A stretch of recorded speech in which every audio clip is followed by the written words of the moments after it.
تعلیم ہر انسان چاہے وہ امیر ہو یا غریب، مرد ہو یا عورت، بنیادی ضرورت میں سے ایک ہے۔ یہ انسان کا بنیادی حق ہے۔ اگر غور کیا جائے تو انسان اور حیوان میں فرق تعلیم ہی کی بدولت ہے۔ تعلیم انسان کو تمام مخلوقات میں سب سے زیادہ ذہین ثابت کرتی ہے۔ یہ کہنا بھی غلط نہ ہوگا کہ زندگی کو بدلنے کا سب سے اہم ذریعہ تعلیم ہی ہے۔ یہ ہماری سماجی اور معاشی حیثیت کو بھی بہتر بناتی ہے۔ تعلیم انسان کے علم، ہنر، شخصیت اور رویے کو نکھارتی ہے۔ تعلیم کسی بھی قوم کی سماجی و اقتصادی ترقی کے لیے کافی اہم ہوتی ہے۔ ایک تعلیم یافتہ قوم اپنی نئی نسل کی پرورش ایک ان پڑھ قوم سے کہیں بہتر کر سکتی ہے۔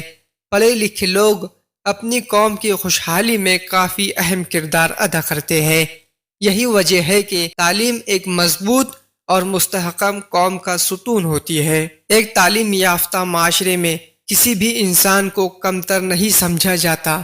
مرد اور عورت دونوں کے ساتھ یکساں سلوک کیا جاتا ہے، جبکہ ایک ناخواندہ اور جاہل معاشرے میں ایسا کوئی تصور نہیں ہوتا اور خواتین کو ان کے بنیادی حقوق سے بھی محروم رکھا جاتا ہے۔ تعلیم جہالت کے اندھیروں میں روشنی کی امید ہوتی ہے۔ دنیا کی ترقی کا مکمل انحصار تعلیم ہی پر ہوتا ہے۔ اس لیے ہمیں تعلیم کو فروغ دے کر جہالت کو دور کرنا چاہیے۔ تعلیم کی اہمیت کو واضح کرنے کے لیے کسی مفکر نے کہا تھا کہ تعلیم سب سے طاقتور ہتھیار ہے جسے آپ دنیا کو بدلنے کے لیے استعمال کر سکتے ہیں۔